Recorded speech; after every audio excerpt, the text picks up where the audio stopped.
Good afternoon. How's everybody doing? Well, I'm so glad you can make it here. We'll come to order for our work session. Well, first thing we're going to do, we have a item to add to the agenda. Betty, do you have what you want to add? Yes, Mayor, I make a motion that we amend to the agenda to include recognition of Grace Lutheran Church and its 140 years of being in our community.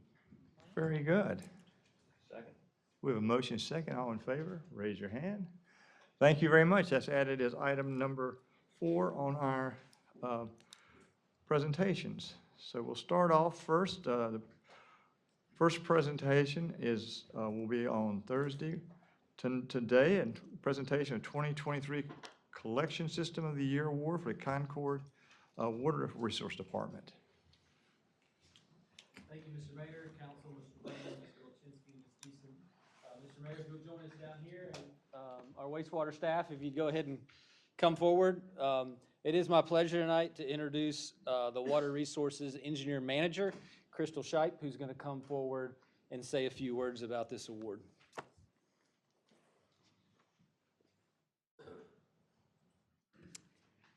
The North Carolina Collection System of the Year Awards mission is to identify and recognize the municipality that protects the public health and the natural beauty of the environment through proactive management, operations, and maintenance, beyond what's required of its NCDEQ collection system permit.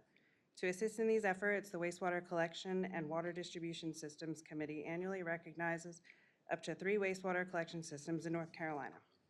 Recipients of this award demonstrate that they perform collection system maintenance procedures of the highest quality through the efficient use of labor, materials, and equipment.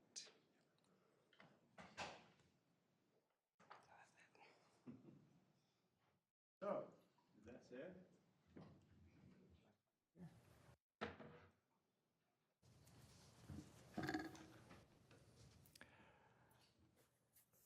The Collection System of the Year, Medium System, City of Concord, in recognition of protecting public health and the environment through the proactive practices of management, operations, maintenance beyond what is required by the NCDER Collection System Permit 2023.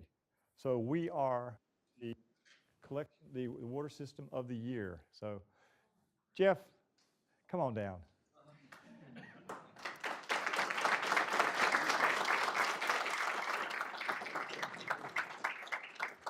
They're the ones that do all the work. Well, they're the ones that do all the work, but there's all. Let's just go step right here in the middle here. I want you in the middle. Oh yeah. And what I'd like to do is just tell us a little bit about what is so different about. Sure, so this recognizes a lot of different components of our wastewater operations, from our budgeting to our priorities to the work that these fine folks do every single day. Work order, the number of work orders that we do, the number of footage that we clean within our wastewater system, all of that is reported through the benchmarking process, and then we're compared to all of our peers across the state. And we've been fortunate to win this award several times, so here we are again. Well, that is really good. What do you think is the toughest part of this whole thing for us? Gosh, anybody want to take that? It's a tough job. The conditions that these guys work in, all hours of the day, summer, winter, hot, cold. Mm-hmm. And again, some staffing challenges recently, as everyone's experienced. But really, it's all because of these guys and their co-workers that make all this possible. Very good. Let's hear it again for the fine job.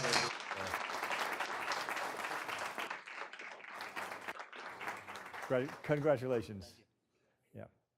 So, LJ, you want to? So we need to get you guys about twice as tight. So if you can layer up, kind of snuggle in here together. Yeah.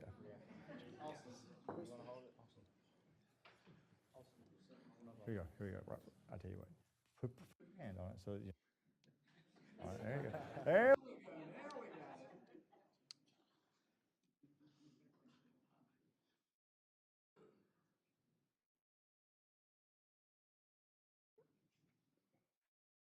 One, two.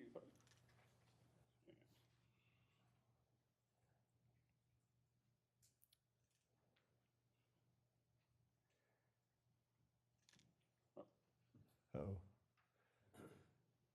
That'd be a good one. One, two. Thank you. Congratulations. Thank you very much. Congratulations.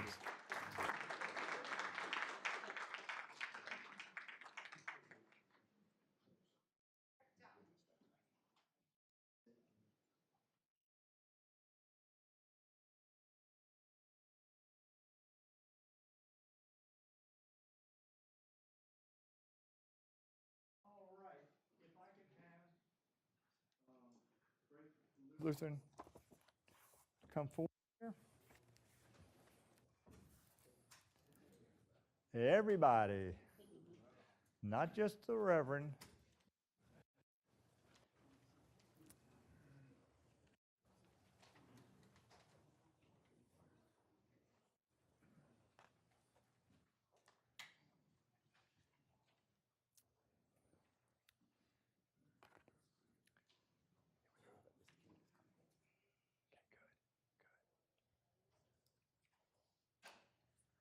Who am I have? Who's that with her? That's Miss Key. That's Wilma's mom.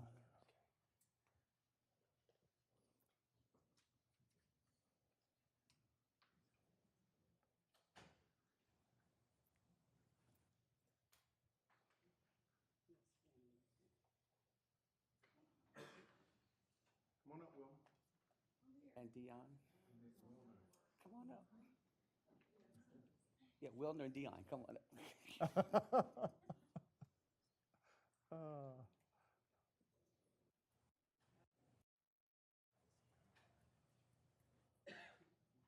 Now, Reverend, you sure you don't have anybody else?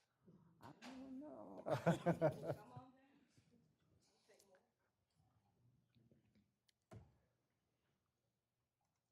You're gonna break it.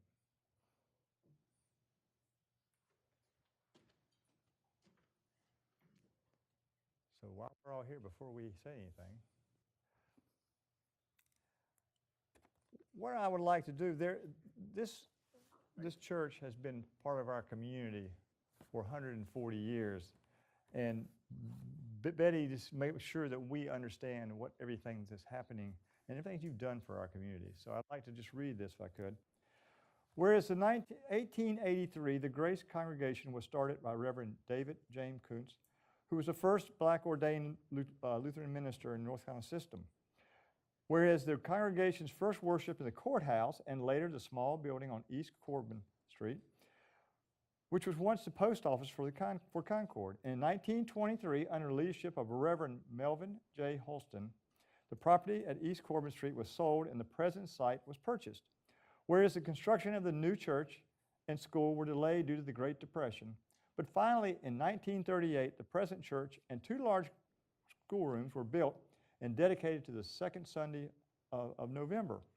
Whereas other pastors who have served the congregation over the years were Reverend Raymond E. Neely, John D. Poole, Dwayne Gary, Frederick T. Hetz from 1974 to 1996.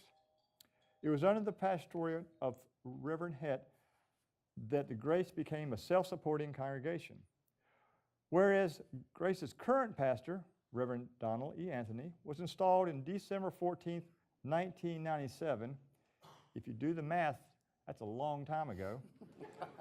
And it also served as vacancy pastor for the Crown and Glory Lutheran Church in Salisbury, North Carolina. Whereas in 2020, a neighboring house was purchased and renovated so that to provide decent housing that is affordable to our community. Whereas Grace Lutheran Church has developed relationships with many agencies and organizations throughout Cabarrus County, such as Mental Health America, Cabarrus Health Alliance, Cannon Foundation, Cooperative Christian Ministry, All Saints Episcopal Church, the Logan Community Center, NAACP, Cabarrus Martin Luther King Jr. Committee, CVAN, Cabarrus Arts Council, the Logan Optimist Club, the Cabarrus County Juneteenth Committee, the United Christian Clergy of Cabarrus County, the City of Concord, and we have others, but the list can't fit on the page. Whereas a former teacher at Grace Lutheran Church, John McDowell, wrote Black Ministry within our synod of the Lutheran Church has come a long way in the longevity of 100 years, and now 40 years later. Grace Lutheran Church continues to celebrate how God has kept His church. God has indeed blessed the church to come this far by grace and faith, and God will continue to keep the church as the congregation moves forward by the same grace and faith. Now, therefore, I, William C. Dush, Mayor of the City of Concord, and the Concord City Council, do extend the certificate of appreciation to Grace Lutheran Church and extend our sincere thankfulness for the many contributions to our community. Thank you very much.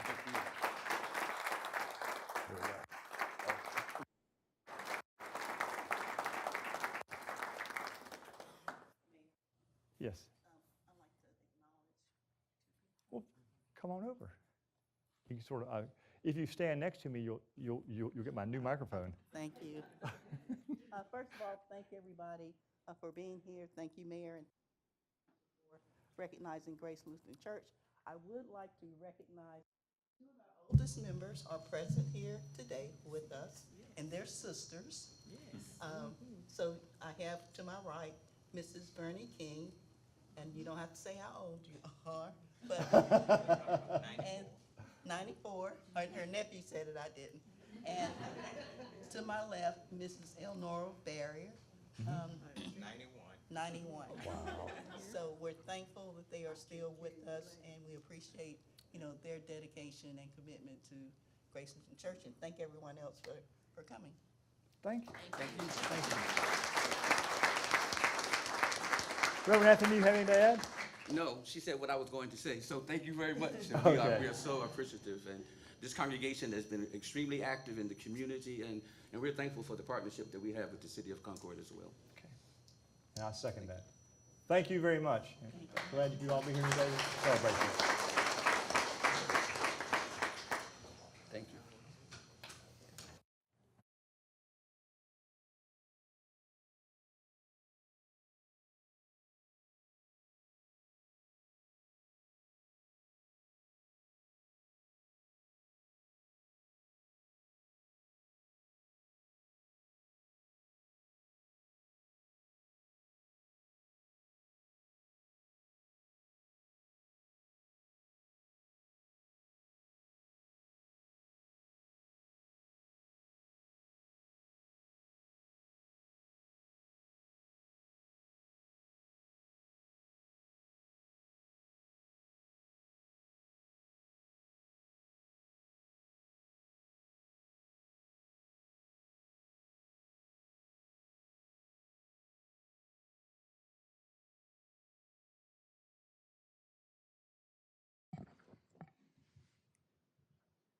All right, moving on to unfinished business, would that be?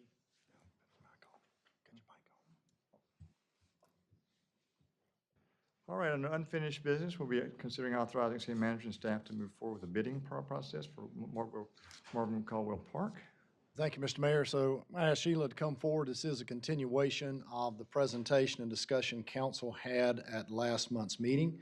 There were a couple community meetings that Sheila will update council on and take any additional feedback that council may have before moving forward with this item, hopefully on Thursday night. So Sheila, if you would. Yes, Mayor, members of council, Mr. Payne, Ms. Fulton, welcome back, Ms. Beason. We had a community meeting. It was at a part of the Logan neighborhood monthly meeting. It was on October 23rd. During that meeting, I presented the plan. I presented the changes. The only comment was that in the future, the neighborhood would like to consider expanding the Daniel Farr building. That would be the next request that they would have for this park. There were no questions, no negative comment as the plan is written and designed today. We had a secondary meeting that we held at the Daniel Farr building on November 1st. At that meeting, low attendance, only had 5 people attend, but during that meeting, they communicated, again, they love the plan, they're very excited about the plan, and in the future, and it was the same person that was at the Logan neighborhood meeting that was at the meeting in the park, and again, in the future, to consider expanding the Daniel Farr building. And I'll be glad to go through the whole presentation if council would like, and, or answer any questions you may have. What is council's desire here? Have any questions, comments? No question, just a comment. Thank you again to you and your staff and for, coordinating and organizing those two meetings. So, thank you. Very welcome. Thank you very much. We appreciate your extra effort to keep going with this. Thank you. All right. New business informational item, presentation from Wasack. Thank you, Mr. Mayor. That item will be given to council on Thursday evening. All right, along with the departmental reports of downtown streetscape and park and recreation bond update. Yes, sir. All right. Moving to public hearings, we have, I believe, 2 scheduled for today, or for this week. Conduct a public hearing pursuant to NC General Statute 158.7.1 to consider granting a 1-year 85% tax-based infrastructure. Thank you, Mr. Mayor. At this time, I'll call on Sam from Cabarrus EDC to go through this item for council. Hello, good afternoon, Mayor, members of the council, Ms. Kolchinsky, Mr. Payne, and Ms. Deason.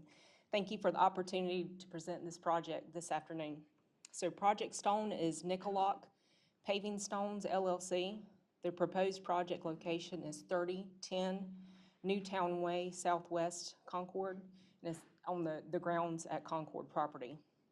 Nicolock has been a leading manufacturer and retailer of premium hardscape supplies for more than 50 years. They are proposing to build a 50,000 square foot facility to include the manufacturing of concrete pavers, splitting of retaining walls, and other landscape products for manufacture and wholesale distribution. This would be their 9th manufacturing location or facility. They have existing manufacturing locations in New York, Connecticut, New Jersey, and Maryland. They plan to create 30 new full-time jobs with average wages well above our current county average wage. Projected investment is estimated to be $22 million in real and personal property. The City of Concord grant analysis is based on that estimated $22 million projected investment. Nicolot is asking for your consideration of a 3-year, 85% economic development grant. The estimated grant for the 3-year term is $231,826. Net revenue to the city during that grant term is over $40,000. Happy to answer any questions that you have. Any questions from council? Okay, and you have some, yes, go ahead. Yeah, you've got some guests here with We us. do. Yeah, these Stephanie young- on our team called them EDC Team 2.0. Yeah, So my daughter is with me, Avery, and then we have Stephanie and Jones, Burleson, Parker. What did I say, Stephanie? Stephanie's on my team. Parker and Jones Burleson. Well- So glad to have them here this evening with us. thank you very much. We're happy to have you here. So as you learn 2.0, the new job, we're going to want you to be there, okay? Thank you. Thank you. All right. While we're here, anyone here from Concord 101? Well, we're glad to have you there. And where else? Where else? Back there, very good. Are you learning a lot? Okay. We're glad to have you part of that and learn more about our city. Thank you very much. Any from Youth Council? All right. Any scouts? Okay. Thank you very much. All right, item number 2, consider adopting an ordinance annexing 3.17 acres on Quay Road.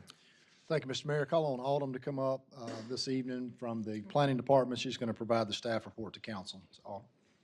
Good afternoon, Mr. Mayor, members of council, Mr. Payne and Ms. Kolchinsky, Ms. Deason.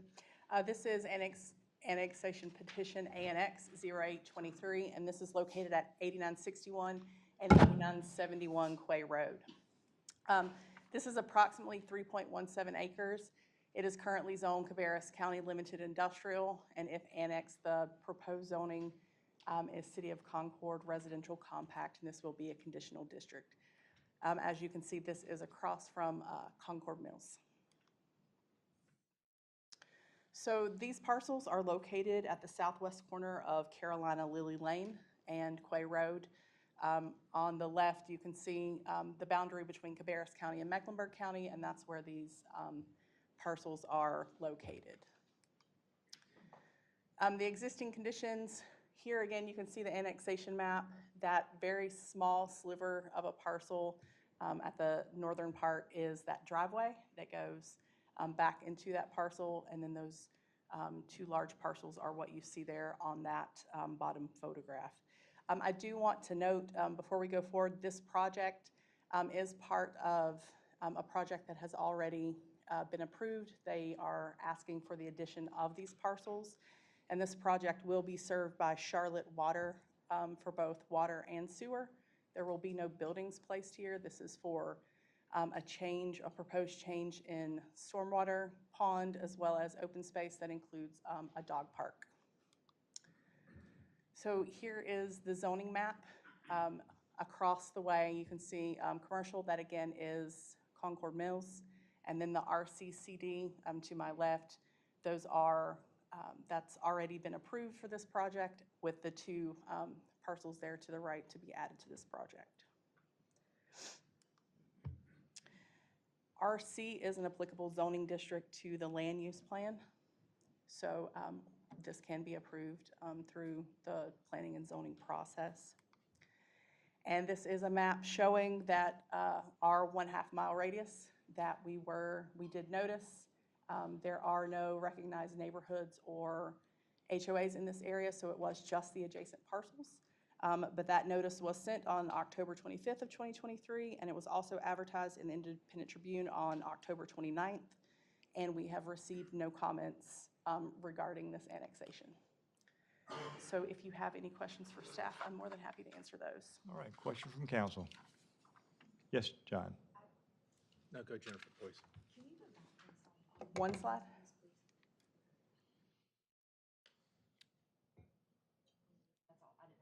Sure. I just wanted, you mentioned about it, there's already a project in mind. Can you elaborate on that any? Maybe I'd missed, Roy, what that is. So this was a project that came to planning and zoning. I believe it was approved in September of 2023. And I'm trying to look through.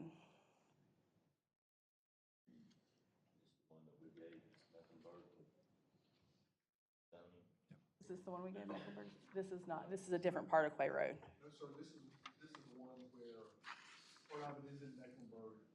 Part of the project is in Mecklenburg. It will cross that rezone in our jurisdiction separately from the Mecklenburg part, so they will connect into each other.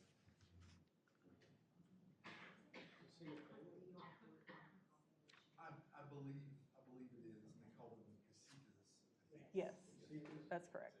Yep. Yep. Thank you very much. Absolutely. All right, that moves us over to petitions and requests. Consider update of the fiscal 24 compensation plan grade assignments.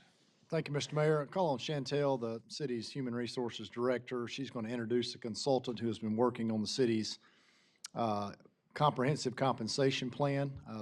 The consultant, Becky, will go through that this evening for council, and if council would allow me to, following Becky's presentation, I do have some comments to provide to council before we open it up for questions. Good afternoon, Mayor, members of council, Ms. Kolchinsky, Ms. Deason, and Mr. Payne.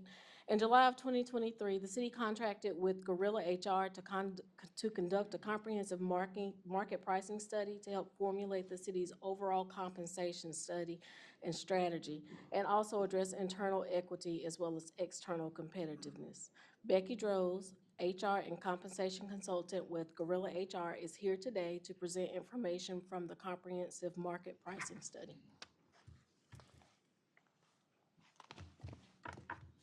Good afternoon. Thank you for allowing me to join you today. I just want to give you brief information about my background. I do have more than 20 years of experience in human resources and compensation. I have a master's of business administration as well as several certifications both in compensation and human resources. I have spent my time working with other municipalities and private organizations to conduct studies similar to what we've done here. Before I get into the real methodology of the study, I just want to spend a few minutes and talk about the labor market. And Mayor Dush, you didn't know it, but you actually kicked this off for me earlier. When you had the water team up here winning their award, how did they win that award? What did they overcome? What are the challenges? And Jeff said that he has a really amazing team that does that work. but he also said that they have done it and they won that award through staffing challenges. Staffing challenges exist everywhere right now. If you watch the news, you might see that the labor marketing is softening a little bit. You might see some stories out there that say that some of the big tech companies have had some layoffs. However, when we look at the labor market as a whole, the job openings still far exceed job hirings. Job hirings still far exceeds separations. And in those separations, most of those are quits versus employees being laid off or being terminated. So that labor market is still very strong. And in turn, it's made a stronger market where those wages have increased in order to get the qualified candidates that businesses and cities need. When we think about unemployment a few years ago hit almost 15% during COVID. That's the highest we've seen. However, we are way back down under 4%. As a nation, we're at 3.8%. As a state, we're at 3.4%. And in our area of Charlotte and Concord, we're even lower than that at 3.3%. So unemployment is very low at this stage. People who want to work have jobs, and it is still really competitive to get the right skill sets for your organization. One of the other things that we need to consider in looking at this market study is changes in the cost of living. Now, the cost of living is not the same as the cost of labor. However, many folks will see that information that the Social Security Administration releases. And you all know that last year, Social Security released the biggest cost of living increase since the 80s. 8.7% cost of living adjustment. The year before that was 5.9%. Now it's coming back down a little bit for next year. They've already released that it'll be 3.2, but we've had huge increases in the cost of living. That is because the basket of goods that people are going to buy, so rent, mortgage, groceries, eggs, all that good stuff, they need to have the spending capacity to be able to do that. And so in turn, when we see increases in the cost of living and it's more expensive to sustain your life, we will then see a lagging indicator that shows wages increasing as well. So over the past several years, we've seen gains in the cost of labor and in the types of increases that our employees are receiving in order to stay competitive. Now, I will certainly be the first one to tell you that compensation is just one piece of the puzzle. I will stand up here and I can talk all day about total rewards, that its benefits, its work-life effectiveness, performance management, talent development. It is a lot of things that go into that value proposition as an employer. However, I can also tell you that Mercer recently released a study, and they asked more than 4,000 workers, full-time employees in the US, what keeps you up at night? And the top two answers were financial security. The first is that employees said, I'm concerned about covering my monthly expenses. The second was that they're concerned about the ability to retire. So even though, yes, total rewards is important in the context of what you provide as an employer, financial security and the ability to grow in their profession and their income is important to your workers. So we just want to start with that background before getting into the study itself. So now let's go ahead and do that. I'm going to go through the methodology that we followed, and then I'll talk about some of the recommendations. So the process that we went through started really with looking at job descriptions. I also was afforded the opportunity to meet with department heads and hear from them the things that are not on paper. What are the things that we are asking employees to do in their jobs? What are the minimum qualifications that we're looking for? I was able to hear from your department heads that we're overcoming staffing challenges and working through that. Unfortunately, I heard that several times. And so when I hear that information, what I then do is talk about the skill sets that they're looking to fill. What is it that we need people to do? So it's not about titles, it's really about those qualifications and those jobs. That becomes important because then when I look at survey sources, I'm not only looking at the jobs we're asking people to do, but I'm also thinking about where are you going to find those skill sets. That helps us to find the scope of the data that we look at. So yes, you are a city, but you are not competing against other cities alone. You are competing against private industry. Think about those mechanical skills, technical skills, IT, HR. All of those different skill sets are in demand in so many different industries. And so it's really important that we don't pigeonhole ourselves or look too narrow and create a picture that's just simply not realistic. So once I've looked at those transferable skills and then looked at where are we recruiting from and where are we losing to, that's what's defining the scope of our data. So let's talk about the sources of data. So the first source that I use is the Catapult North Carolina Wage and Salary Survey. Catapult is a local employers association. They serve employers across the state of North Carolina, and they historically conduct a survey of different employers and release that information. So for many of your positions, we did include information where it matched from that survey. So that's good because it gives us good North Carolina data, and they do have representation in public administration as well as private industry. So good mix there. The next two sources that are used are Economic Research Institute and Comp Analyst.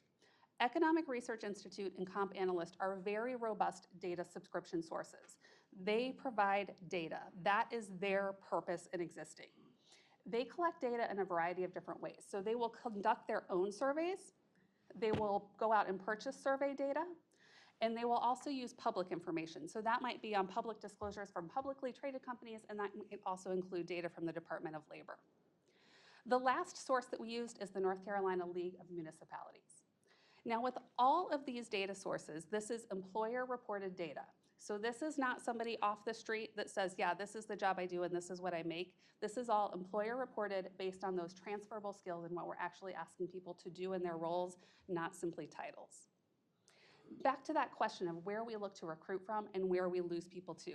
Typically, it's across the Charlotte metro area. So that's the scope that we used when possible in the survey sources. So we're really looking around this region for that market data. If you ever look at compensation data, you'll know that there are often pages of numbers, and you can have percentiles and averages and weighted averages. In general, when available, I use the 50th percentile or the median. So that means if we line up all the salaries that are reported, the one that is smack dab in the middle is the number that we're pulling in. And the reason that I use that median or that 50th percentile is because it's not influenced by outliers. If you have an organization that truly is paying really high or really low, that can influence an average, and so that's why I pull that median in. So once I go to all these data sources, I look at that scope, and I find the median, I blend them together, a simple average, to create the going rate or the market average for that job. If there are only two sources that have data, then it's two. If all four sources provided data, then all four get blended. So whatever sources have data, those are the ones that we're pulling in. Once we have that data, the next piece is to then evaluate the actual compensation structure. So your salary structure with your different grades, your range minimums, midpoints, and maximums. And that's common. You guys have had a structure that's been in place for some time. However, the current structure has not been working for you. I heard from those department heads over and over that they're unable to hire in with that structure and those minimums being what they are. They're just not competitive for those same people with that talent that you're trying to hire. So we made a total shift to the structure, and instead of working to align those jobs and that market data to the midpoint of your structure, instead what we're doing is we're working to begin the structure at that midpoint, at the market average. So instead of having market average that you have to work towards and coming in at the very beginning, we're looking to make a shift where we can bring people in who have the skills that we want and we can compensate them compared to what we're seeing in the external market. Now, when those jobs are assigned, we also need to consider the internal equity. So when I talk about compensation in these studies, I always say it's an art and a science. We have the data, and we have good data. It's just statistically sound, valid data, but we also have to consider realistically, what is it like within your organization? You know, do we have jobs that are similar across different departments? And so we look at that to make sure that when we're assigning these jobs, that it also makes sense. And so we let the data guide us, and then we say, is this gonna work within our city? Is this gonna work within the structure and the framework that we want to be able to attract and retain talent? With the structure, the goal is that by setting your minimum at market, you can attract top talent. Instead of having to always go with that brand new person or that person you have to train, and not that there's anything wrong with bringing in new people and training them, not suggesting that, but you want to have your pick of people who have experience. And in some situations, you might have a role where you need to get somebody in who can hit the ground running. So that's why we've set that minimum at market. The structure still has a midpoint and a maximum so that individuals who continue to perform in their job can get increases over time. They can continue to grow financially in the same job they have. And for some people, that's all they want to do. Some people may be perfectly content in their role, and they're happy as long as they're a good performer. City's happy to have them. They continue to perform. They continue to get an annual increase. But with the structure, while we want to have room for that situation, we also want to allow people the opportunity to advance and grow. So with promotional opportunities, as people advance and develop skills, they can apply for open positions, get promoted, and then advance further up within that grade structure. So it's really a framework that says you can grow within your role, and if that's where you want to stay, that's fine. But if you want to advance and grow, there's also opportunity to advance within that structure. The next thing that we looked at is the actual employees. So keep in mind, up to this point, we haven't looked at what anybody in the city is actually making. We have been looking at what we're asking them to do. We have been talking about the skill sets and who else might need those skill sets. But now we're actually going to figure out, well, what do we do with the employees that we already have? And we used a formula, and based on an individual's time in their job, they are given credit for the time in that job. The percentage that they are earning varies based on total time with the city. That is very intentional. I got the question many times when talking to department heads, well, why don't we just give credit for the whole time within the city? Keep in mind, we want to have a structure where we can allow people to grow in advance. So let's say you have a mechanic, a maintenance mechanic. They started as a maintenance mechanic 1, they've become a 2, they've advanced, and now they've become a supervisor. So maybe they've been with the city for 10 years, but they've only been in that supervisor role for 1 year. We're not giving those bumps based on 10 years as a supervisor because they don't have that. They're getting the credit for the time in that role, but we're also giving them a slightly larger percentage because they have more time with the city. So it's a combination of time and job along with time with the city altogether. The reason that we're looking at doing this is because we run into compression issues. And this is something that I heard repeatedly from your department heads as well. They want to hire somebody, they've got a really great candidate who has some really good skill sets, some really good experience, but the people that they already have performing that job, they're being paid less than that. And not because they've done anything wrong, it's that the market has moved faster than the city's ability to keep up with that. And so by giving this credit, we're looking at rewarding people for the time that they've had with the city, rewarding them for staying in their job. But it also then, with that new structure, allows you to bring those people in at a more competitive rate. Now, there are a few individuals who are already at that number, that calculated figure. I'm certainly not suggesting that every single employee is underpaid. That is not the case at all. You absolutely have employees who are at or above market. And so for those individuals, based on this calculation, there is not a market adjustment given to them. You have people, they are there, they are paid where they should be based on that external competitiveness. So it's not an across the board, it's looking at each individual to determine what does that increase look like. When you do a big study like this, it's not something that you need to do every year. My goal in working with the city is to get a structure in place that they can nurture. I mean, you can't put it on a shelf and ignore it. You still, you got to give it water and sunlight. You need to take it out and look at it each year. But from here forward, what you can do is look at that structure, look at changes in the cost of labor. Do you need to make an overall adjustment there? Are you suddenly seeing positions where now you can't fill them or you have increased turnover? We want to pull those out and look at those.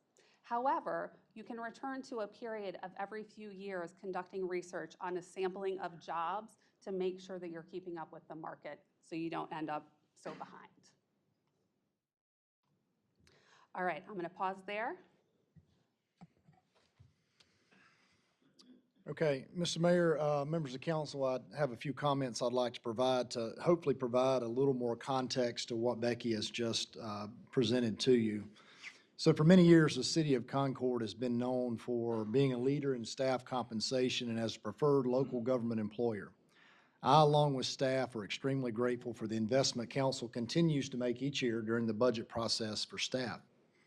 However, over the past couple of years, other local governments have implemented unprecedented pay increases and have made adjustments surpassing our pay structures for many positions, as Becky just alluded to. As one of the largest government employers in the region, I don't want to merely match what other employers are offering, but instead surpass it. In a time where local government workers are rallying and protesting over wages, this is something I do not want to see or occur here in Concord. Compensation remains the single most topic of conversation I, along with my assistant city managers, interact with staff at meetings and various events around the city. In our most recent strategic planning update process, city employees emphasize pay and compensation as a priority. Our current strategic plan lists a council goal as, and I quote, "invest in coworker compensation and benefits to ensure the recruitment and retention of talent to deliver community services," end quote. Customer service is the business we're in. Our community expects and deserves excellent customer service. Recruiting and retaining highly qualified individuals and staff is critical to this pursuit. As Becky just stated in her presentation, our staff are not only competing for other local government jobs, but also for jobs in the private sector, as many of them have skill sets that are transferable. While there is a big mix of differences, technical skill, and knowledge, these are big areas that we have to account for. Here are just a few examples of large variances here within the city. Currently, the deputy city engineer for the city has a starting pay of $90,000. What Becky is proposing, the market shows, is $150,000 for that same position. An engineering construction supervisor currently in the city would start out at $49,000. The market says that job is $75,000. Building systems and services manager. Currently for the city, that's an $81,000 job starting out. The market says it's $100,000. A signal technician currently starting with the city would make $38,000. The market says it's $58,000. And lastly, certainly not least, there's multiple examples. A CAD technician currently starts out at the city at $45,000 a year. The market says that position is $64,000. A little more detail. In the past year, 84 vacancies remained open for the city more than 30 days, which is an indication the position was hard to fill. In the past year, we advertised 46 vacancies over the minimum salary due to not being able to fill at that minimum salary posting. Currently, we have, as of today, 110 vacancies in various stages of the recruiting process, 8 part-time and 102 full-time positions. Over the past 2 years, we have made 241 above minimum salary offers, as the minimum posted salary for that position was not enough to hire the most qualified person. Again, 241 over the minimum. The average increase was 10.2% over the minimum starting pay, which resulted in over $1.3 million in annualized difference in starting salary cost. When this occurs, an extensive equity analysis must be completed by the hiring manager, reviewed by HR, the assistant city manager, and often myself, depending on the percentage increase requested for that position in person. Having a higher starting salary will save staff time and make us more competitive from the moment we post a vacancy. A little more data. In the past year and a half, we have had 54 employees leave the city solely for more compensation. These are instances where employees have conducted an exit interview with Human Resources when they left and shared this with us. Every employee who leaves the city does not submit to an exit interview, and thus undoubtedly there are more instances where compensation was a reason an employee left the city. During the same period, we were successful in retaining 12 employees with retention adjustments following offers they had to leave the city for more money elsewhere. The average adjustment was almost 13% above what they were making. These numbers do not include the numerous conversations department heads and assistant city managers have had with employees who are considering leaving the city for more pay and/or pending offers from other employers. In 2019, our turnover percentage was under 7%, to be exact, 6.94%, but has grown each year since then. In 2023, our turnover percentage was 11.28%, or a 62% increase in just 4 years. In the past 2 years, okay? In fiscal year 2019, our turnover percentage was 6.94%. In fiscal year 2023, our turnover percentage was 11.28%. In the past 2 years, we've had more than 200 employees leave the city, not including retirees. Of that number, 36 have left since July of this year. On average, you can add another 25 employees each year to those numbers. As you know, turnover is costly in time and money to the city, including overtime cost, denial of vacation in critical positions, so on and so forth. I think you will agree with me that we have the best staff in local government, and we want to keep it that way. They are dedicated and love providing excellent customer service to our community. I desire for Team Concord to be the preferred employer location for the most qualified and dedicated public servants in our region. To be the best, we must be able to attract and keep the best. I feel this requires a bold statement by City Council. And now the so what. It is for these reasons I am humbly requesting Council approve a mid-year compensation plan adjustment, effective January 2024, as recommended by our consultant regarding the plan. The cost, including benefits to do this, is approximately $4.5 million. $3.1 million of that is attributed to the general fund. As you are aware, we are self-insured. Over the past few years, we have built a small surplus in our self-insurance fund to help offset premium increases. Our goal is to have at least $1 million available at any given time in that fund. Currently, we have $8.2 million available over the $1 million desired goal. For this mid-year adjustment, I propose we use those already set-aside funds to make this adjustment with no impact to the general fund or any other budget units in this current fiscal year. In full disclosure, for fiscal year 25, next budget year, the estimated investment to continue this would be approximately $10.4 million for all budget units, including benefits. Approximately an additional 4 cents of the property tax rate would be needed to maintain the compensation structure as presented for the general fund, depending on the revaluation, i.e. the valuation of the penny. The non-general fund budget units would account for this personnel cost increase when they're putting their operational budgets together, which begins next month. With the property tax revaluation in the coming fiscal year, I feel it is an ideal time to make this bold and necessary commitment to the greatest asset our city has, which is Team Concord. I, along with Jessica, Chantel, and Becky, will be happy to entertain questions that council may have. Thank you for your consideration. And I didn't mention it, but you do have some neighbors in local government that have also made some big moves. One of your neighbors earlier this year, part of their $70 million increase, 44% of that was for workforce improvement, also offering some mid-year increases in addition to some of the standard cycle. You also have another neighbor that has said, you know, they're working to get everybody to $22 an hour as a minimum in the near future. So we're seeing a lot of activity, both public and private. All right, thank you. I'm going to ask council for questions, and are you directing it to Lloyd or to? Yeah, and again, I'll say Chantel's here. She's done a lot of work on this from a human resources perspective. Jessica, the finance director, is here as well. Of course, she's helped pull some of these numbers and data together. So along with Becky and those two staff members, we're hopefully prepared to answer questions. If not, we certainly can come back with those on Thursday night for council. I'm going to start over here and just move around. Andy? Not a question, but a statement. An exceptionally good presentation. That was exceptionally good. And thanks to Lloyd for the honesty. This is tough. This is going to be hard. But I want to be very supportive because the city is no better than its staff. Betty? All right, thank you. Of course, turnover is costly. We know that, and you all heard me say that several times in the past.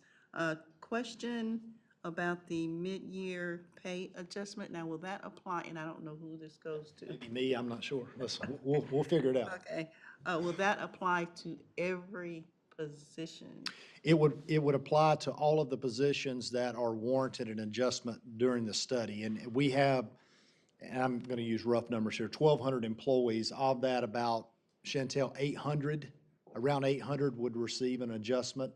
Those other remaining employees are at or above that market average as identified in the compensation plan. Okay. That adjustment would apply to 319 positions. 319. We have 3 positions that are already at or above market. I'm sorry, I didn't hear that. Can you say that again? that adjustment would apply to 319 positions, not people positions. We currently have 3 positions that are already at or above market. There's about 800 employees in those 319. in this grouping. Correct. Going back to the budget, 2025, 10.4, I believe that's the number you mentioned. Yeah. Does Yeah. that include any potential increases for fiscal year, our standard cost of living? It does include those, as I wanted to go ahead and paint that picture. That's the total. I do. That's for all of the adjustments that would be recognized here, that additional increase, and that does include the benefits. Of that 10.4, 7.3 is the general fund. The remaining portion is over in the utilities. So That's how you got the 4 pennies. that is correct, off the 7.3, not the total 10. Thank you. You know, Okay. so the others would be adjusted over in the utilities. They would water, stormwater, sewer, those. Rate adjustments. That, if necessary, again, that's got to be run through operational budgets. We're finishing up with CIP now. Operational budgets will start underway at the 1st of December. So that will be part of their package from the budget team, is to say, look, this is part of your package when you're putting your operational budgets together. Yes, sir. Yeah, Bill, that was going to be my question too. JC just, jumped on it, but, at the end of the day, the 10.4 million, so 7 million is general fund, and that's the 4 pennies. Did I hear that correct? That's correct. I'm estimating 7.3, including the benefits, to continue the compensation package as recommended. Okay, all right. I'll chew on that for a minute. Yes, sir. 10 years ago, Dave Phillips, the first thing he told me getting on council was, the city will become your second family. And I'm proud that, unfortunately, that this is the conversation that we've had to have, but I'm proud that the reason that we've lost people is because of pay and not because of culture. Because I think we've really worked hard on that to become that, and I do agree. The people that work for this city are our first face and our connection with our community. So I echo what Andy said. I will say that this council's got a task ahead of us, because there are people that live in this city, that work for this city, and to give them a pay adjustment and then to have to raise taxes is a challenge, right? And so we've got to remember every decision that we make impacts people in this city, which I know we always do. And so as we continue to discuss Parks and Rec, as we continue to discuss other projects, we've got some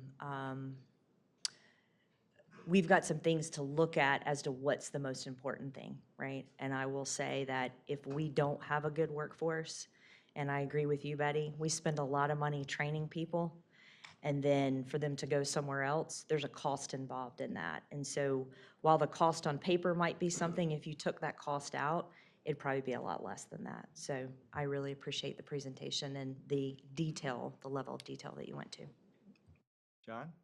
Yeah, I don't want to repeat too many things. Everybody said such great thoughts up here on council, but also great presentation. As we move on, as Jennifer said, for every action, there's a reaction.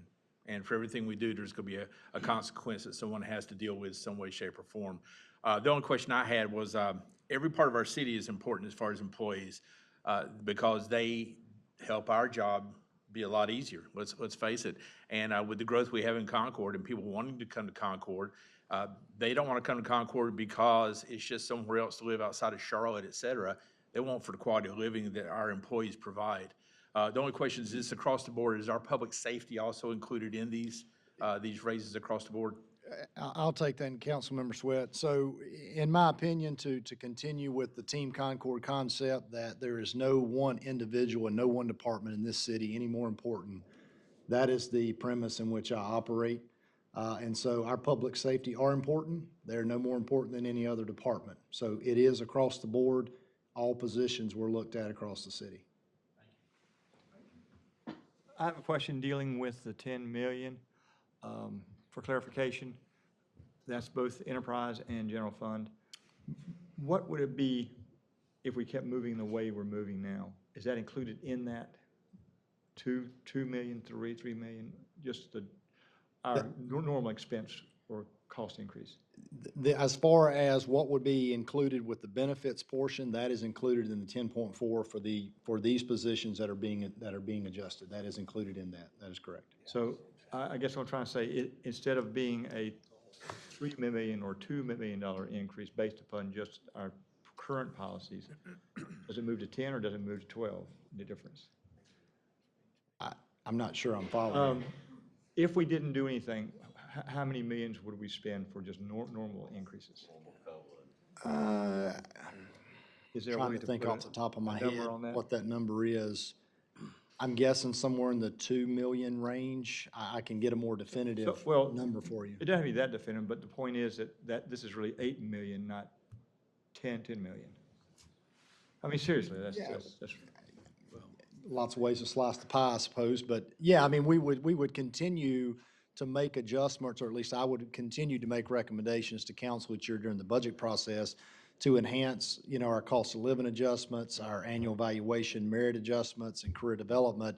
But it's still, as Becky was saying, based on the data, it's still not enough to get us anywhere close to the market rate. yes. And so this allows us to do that and puts us on a track. But as she also stated, we can't just make the adjustment and not continue to have the cost of living, not continue to have the annual adjustments we normally have. We have to add those on so that we can stay ahead of that curve and not just say, well, we made an adjustment, we did all right, we'll revisit in a few years. We got to stay on top of it because everyone else around us is. And they're making the same tough decisions that council's, talking about, and I understand that. That is a real thing that we have to face. But we also have to have, we expect the best, we've got to have the best doing it. Absolutely. Absolutely. Yeah, Bill, if I may. Terry? I certainly ring those words that everybody said about the employees. I once had, just at the hotel, 450 employees, so I know what it takes. And if you don't have people that are in the game with you and are proud to be there, the service side just literally goes bad. So I agree with all that. But also, we have fiscal issues to talk about and deal with, which is the hard nut that Andy's talking about that's hard to deal with and some of those decisions that we have to make. I'd like to see, let me ask this question directly then. We're being asked tomorrow night or Thursday night to vote on this, what we just talked about, am I correct? That is my proposal to you. Certainly, council can take whatever action you so desire. I'd just like to see a little more detail on that. I mean, verbally it came through, some of it sunk in, some of it went out the other ear. I've not seen anything in writing except for what you just read off to us. Right. I also would like to understand how it fits in with all the other scenarios that we got coming up, i.e. the bond package, which is, not even sure what that equals yet, based on how we sell the bonds and what the pattern looks like. They're not going to come in at 100% of cost right away, I understand that, but they are going to do it over a period of, probably in the 25 fiscal year budget, I would assume, right? The 100% of the bond's going to hit as far as. Well, I mean, we won't have the remaining 18 million that we haven't financed yet. That's a few years out, but the 42-ish million that we borrowed, that will. But, to answer your question as far as how it's going to interact with all that, I mean, all that we have done in the budget process is we're nearing completion of the capital plan right now. We've not started operational budgets yet, so we haven't really dove into, equipment costs, delays, contract issues. We haven't even delved into that. So this is one piece of our budget process that is not a standalone. I understand it's related, but I think it's important enough to make that adjustment, or at least make that recommendation to council to make that adjustment effective January. And then we go through the budget process, and this is another piece of the pie that we have to figure out. And so I don't know, but by delaying it, we're not going to have any kind of remote draft of the budget document until February, March timeframe. I mean, we're January, early February. We're still meeting with departments and going through their individual budgets. So to compile all of that, we're looking at probably early March before we would have any kind of draft of what that looks like. So Lloyd, if we were to bring this back at our second work session just to do the final vote, would that work for you? Second work session, I'm not sure when. In November. In November. I mean, again, that's up to council. I would just say, again, with operational budgets kicking up in December, the sooner a decision is made by council, the better. That gives us and the budget team a little more time to start reacting and figuring that in to the I budget guess process. let me bundle my question, my answers up, a question to you, but speaking of, I'd like to see what the bundle's going, if that's possible. Hypotheticals, even if our budget department can come up with hypotheticals, it will share with us this cost, which is obviously a pretty good number, 4 cents. The bond cost, which I'm not sure what that even is right now, 3 cents, let's say. 3 cents, that's correct. Hypothetically. And then you got the eval, or the reval, Right. which is, I don't have any idea what that is. None of us do sitting here right now. So you got a backwards scenario with the reval, obviously, because of revenue coming into the city. What's the impact then of the tax? What am I going to pay on my property taxes? Some sort of hypothetical, what's that going to look like prior to all this going to finalization, if that's possible? I don't know that that's possible simply because the county will not have the tax scrolls, the first set of reval tax scrolls to us until probably early January. Which at you've the always first. shared with me. So that's going to be a challenge right there. Yeah. So how impactful is this if this decision is put off till January? Well, I think the impact is we run the risk of having even more employees leave the city Okay. for compensation issues, and that leads into turnover and overtime and all of those turnover costs that we talk about. That's the risk. I mean, Understood. every month we delay it, we run the risk of more employees leaving. And so I can't sit here and say how many that would be, but I'd say there will be more. Let me ask the question. You called it a midterm adjustment. When was that to take place? I would say effective January. January 1, I guess? Okay. Well, first full paycheck in First pay January. paycheck in So I mean, that would have to be run through, our payroll personnel. They would have to do all of that. So it would take some time to load 800 and some individual employee adjustments in a system. So it's got to be done, with the data that Becky presented tonight. So am I asking for too much then on looking at a bundle of all this? Well, I think I just don't have the information at this point in time. Timing is an issue, We yeah. don't have the individual budgets from the departments yet. They've not really started working on their operational budgets yet. So I am asking council to step out on a limb here. Well, your midterm is a continual, then obviously that same midterm, whatever that action is, continues into the 25 fiscal year budget. Am I That is correct? correct. See, nothing wrong with that, because you're obviously not going to drop something differently going into 25 fiscal. But it's just the timing is kind of, Yep. from a taxpayer's perspective, I'm not sure what that looks like. Just although the employee side is an absolute no-brainer, in my opinion. Understood. Okay, all right. John? Yeah, I just want to go back to Lloyd.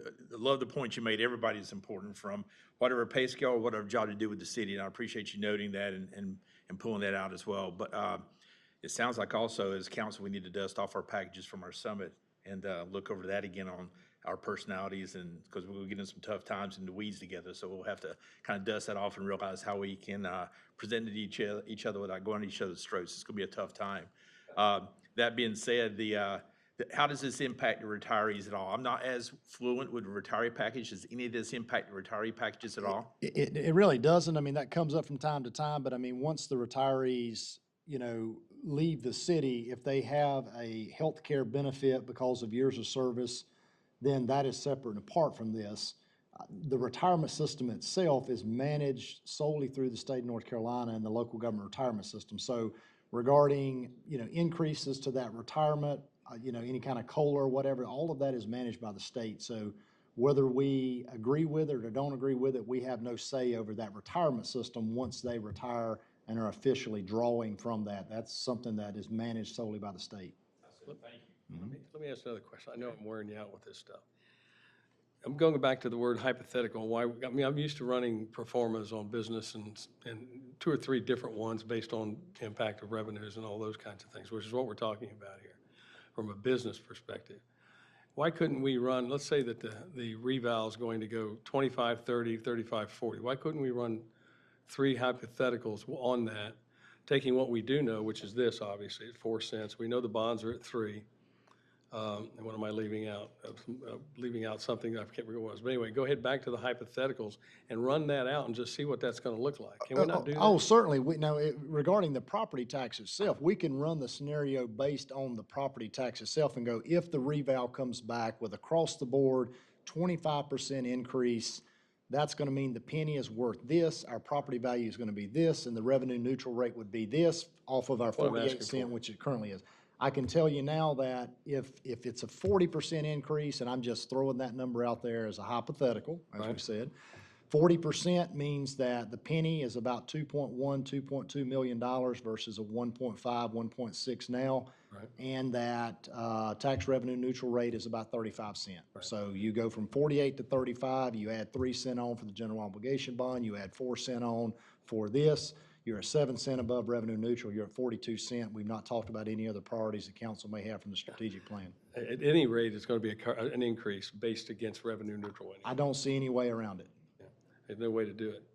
No way to do it any different than that. Well, that's what I'm asking, is try to get some number that says, right now, the hypothetical is we don't have one. You know, at the end of the day, I'd like to understand what our max exposure is and what the taxpayer is going to be hit with if we go through with all this. JC? And Councilman, I think the reval really doesn't filter into this. This is about dollars and cents. We can adjust the reval to match, but that's not what I want to say. And this is, see if I can form my thoughts. We're all in this together. And I watched as the presentation was made, and normally in these presentations, there's a lot of people in the audience that just kind of check out. Didn't happen this time. Everybody was just very keyed in on what was being talked about. But we've also got 110,000 taxpayers out. So we're all in this together. They need our services. They need your services. They have to pay for them. This seems like this has got to be done. But as we develop the budget, we've already been told of many other things. So how do we develop a budget realizing that a 30, 35, 40% tax increase is going to be difficult? And that impacts people, especially on the lower end. When you're $40, $50 a month more in taxes, that can quickly push a lot of people into unaffordable housing costs. But it's also our electric rates and our water and our sewer. All of those things are increases on the people that are in this with us. So all I'm asking is, I understand what we're doing here. I've heard about all the hits coming for 2025. How do we get out of the box and think creatively that there's got to be some cuts too? Because you just can't ask people. Everybody's taking it. I mean, costs are out of control everywhere. So it's not just our employees, it's all of them. So I don't know if I formed my thoughts correctly or not. No, you're dead Yeah, going I- forward. Jennifer? Go ahead. So what I wrote down is maybe the objective is, or a directive of priorities, right? So going into, Lloyd, if it would be helpful, going into the budget planning process of knowing if this council is saying that the priority of this, we know where the Parks and Rec bond is, that's done, but if this council is saying this is a priority of this council, then what we're gonna do is, and this would be a conversation, right, that we would need to have, is then the department head needs to know, as I'm going through a budget, if that's the priority, then exactly what you said, right?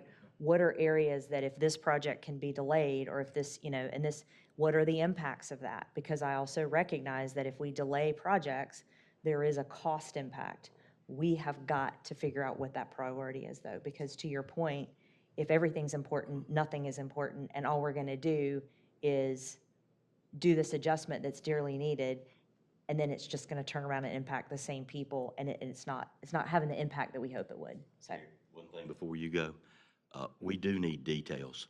We need to be able to explain this. We will all have hundreds and hundreds of questions of what's going on, so we do need a little bit of granularity on what we're doing and why, so that we can explain it and help with the public perception of this.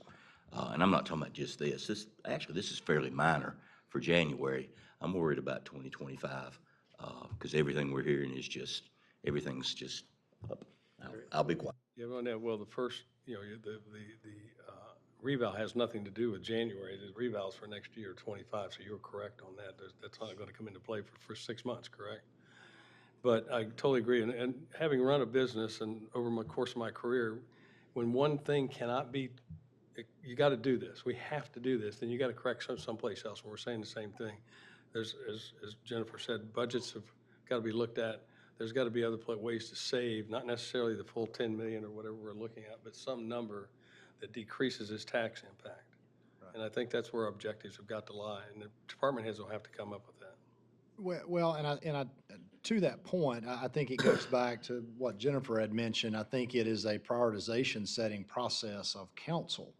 It can't just be staff saying, we can cut here, we can cut there. We've got to know if there's service delivery concerns or issues or things that council wants to say, maybe that's not as big a priority moving forward. Certainly, council's gonna have to weigh in on that and not just solely rely on staff to come up with those ideas. It first starts with council saying, these things are important to us. We've got to continue doing these things. And it's a joint project, right? It's a hand-in-hand thing. It's not just a council, not just a staff, but I've got to know, certainly for my guidance to staff, what is it that council, what's the golden calves? You know, is it the greenways? Is it replacing the concrete streets? Is it continuation of putting sidewalk down? Is it continuing to pick up trash every week? I mean, I'm being a little, you know, kind of off the wall there with that comment, but I mean, what is it the council wants to do and not do? I mean, certainly we can take a look internal, but I've got to know, I don't want staff to spend a lot of time putting in quote-unquote cuts only for council to say, no, no, no, that's a priority. We need to keep that, go back to the drawing board. So to keep us all at some level of sanity, let's agree to work together to figure out what are the priorities moving forward for the community. Some of those services may change. Andy? Go ahead, Andy, I'm sorry.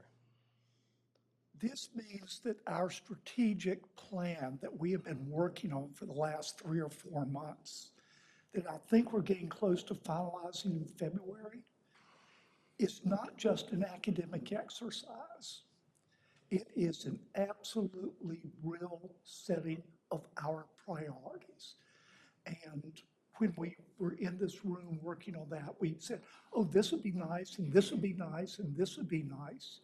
We're going to have to say, this is number 1, this is number 2, and some of the others are just going to fall off. They may be nice, they may be good.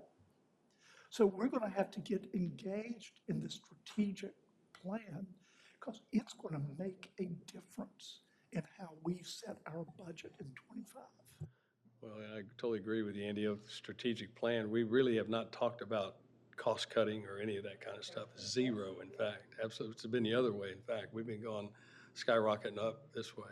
So we definitely have to look at that. But, you know, this brings me to the point then, should we be voting on this on Thursday night or should we be tabling this to the next work session to get more information? I'd like to just get I'd like to have that in writing, what you just read off to, all of us have that so I can read it and try to absorb it and understand it a little bit. I think it's important that we have a chance to digest this. Betty? And that's, you know, my sentiments exactly. This is a lot. It's a lot to digest in such a short period of time. And I think we need to get this right. So I would like to have more information and time for us to discuss further. And my response to council will be, certainly I understand that. What I read off for you tonight, certainly I can provide that to you. If there are more granular, I think the word was used, or specific information that council wants, please provide me that so that we don't come into that second work session, whatever the case may be, and everyone is still needing more information. So whatever it is that you're needing, the presentation, you know, what I read, whatever it is, just let me know so I can gather that for all of council. Is there an executive summary from our consultant? I don't want 400 pages of data. You know, I'd take it, but I don't want it. But is there an executive summary that can at least put this a little bit clearer in our minds? You mean beyond what was in the presentation? So, okay, what additionally are you looking for in that Well, executive? we've talked about 400 position grades. I mean, is there some executive summary on how these are affected, where we're going?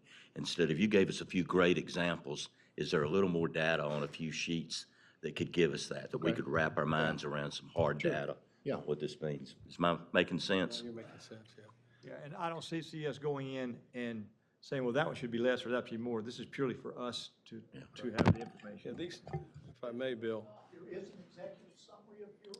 She probably doesn't have one. The executive summary is really a summary of the methodology that we reviewed today. It doesn't get into the detail. Yeah. Some of the data, I think I can work with Chantel on putting together. I think I can get what you're wanting. We'll have to compile it. It don't exist now because we just have spreadsheets and spreadsheets of data, which again, I don't think that you want to see that, but we'll provide something for you. Even if it's trial and error, I'll send it to you. If you don't like it or need more information, let me know. Okay. And I think what we should do, I think it's pretty clear that we're not going to vote on Thursday. So we should probably Thursday. Yes, ma'am. Do you have a question? Well, I just was saying, I also don't want anybody in this audience to think that the reason we're not voting on Thursday is not because of the importance of it. I think it's what Betty said. Yeah. It's the exact opposite. Yeah. This is a lot of information, and we've got to make sure that we have what we need. So just, because I see a lot of new faces that don't normally come to council, which y'all can come every Thursday or every month. We're here. We would love to see you. So I will also finish this conversation by saying this is another example of why we need other mechanisms to have revenue sources for cities. This is another example of that, because the only the only way that we have to fund anything is by is from a property tax perspective, majority. And that is a challenge, and we see this challenge in this, and this is another example of that, so. Well, no, don't say that. Just Last, say Andy, Councilman, I'm not sure we're that close on this strategic plan. And I truly think we need some marathon sessions between now and Christmas. And I mean, I love another meeting. I hate to put that out there, but I think unless we can give up a Saturday or a Sunday or something, I don't know how we're gonna get this done. I know that from making people mad. Okay, we will, I want you to get all the information, look at everything. We'll talk again Thursday before we decide where we're going with it. But I think this is very important information that you've given us. Thank you so much for your time, Chantel, your efforts on this. We all know it's out there. We have to do it. It's just got to do it the right way. So, thank you very much.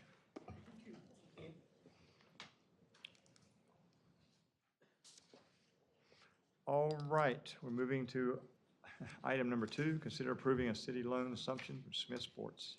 Thank you, Mr. Mayor. Call on Steve to present this item to council this evening. Mayor, members of council, Mr. Payne, Ms. Kolchinsky, the motion would, or the council item would involve assuming the city's loan to Carolina Courts, the legal entity for Carolina Courts is CEJS. They built in 2007. The city had a Section 108 loan that was passed through that they paid back. City council approved many years ago. The city paying off that, so the loan is directly with us. There is a potential buyer. The legal entity of the buyer is Smith Sports LLC, who is owned by Smith Arenas. Smith Arenas intends to construct 20 sports facilities across the nation. If they purchase Carolina Courts, this Carolina Courts would likely be a small component of a much larger presence in Concord that's being discussed. I will note in the write-up that $900,971.19 is based on closing in December. If it got pushed back, as you know, loans often get pushed back, that amount would be reduced. The proposal is to reduce the term by 17 months, so it'd be a straight 10-year assumption of the loan. Smith Arenas acknowledges the presence Carolina Courts have. We all have recognized it with the heads and bids and the hotels and food and economic impact. Smith Arena says that they will greatly increase that economic impact. So that. Any questions? Glad to answer any questions. I think I know the answer. We remain a primary creditor. Yeah, I'm glad you asked that. Yes, we're in second position now. F&M Bank is in first position. We would stay in a second position, and we would make sure that there's an appraisal. There is an appraisal for the Carolina Courts Indian Trail that was done several months ago that was $8.5 million. The replacement value is $10.3 million.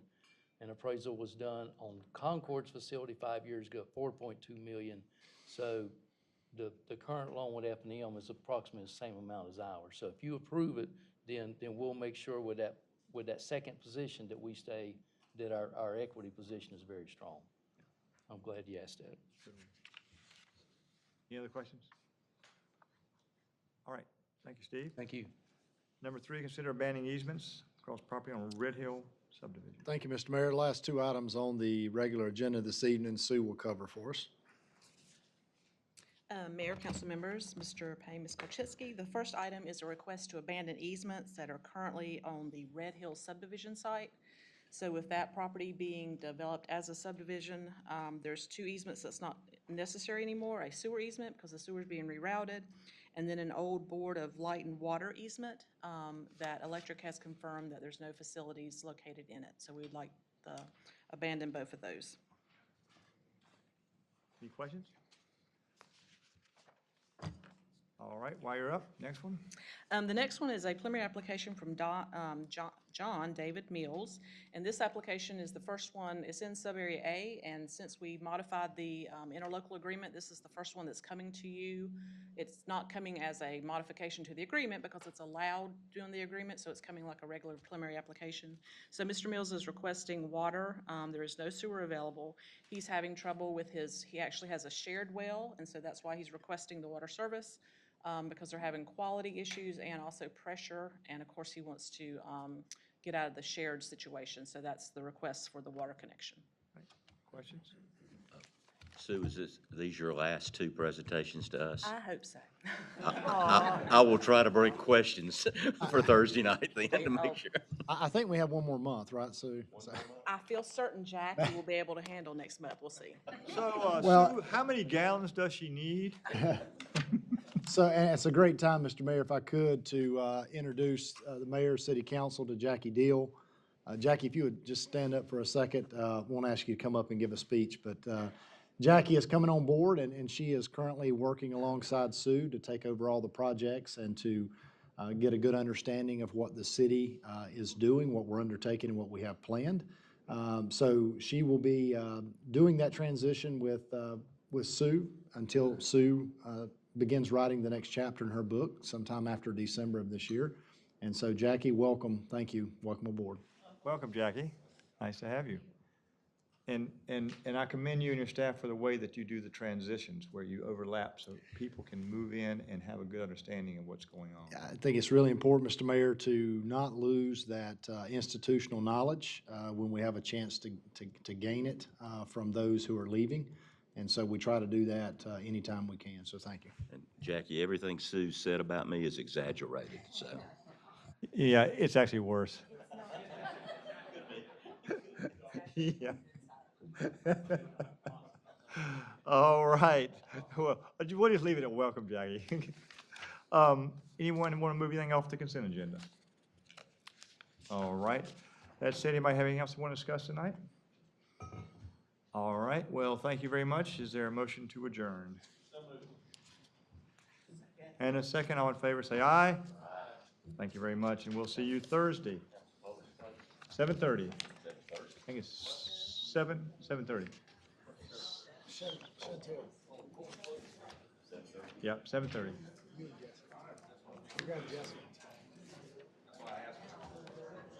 You grab Jessica.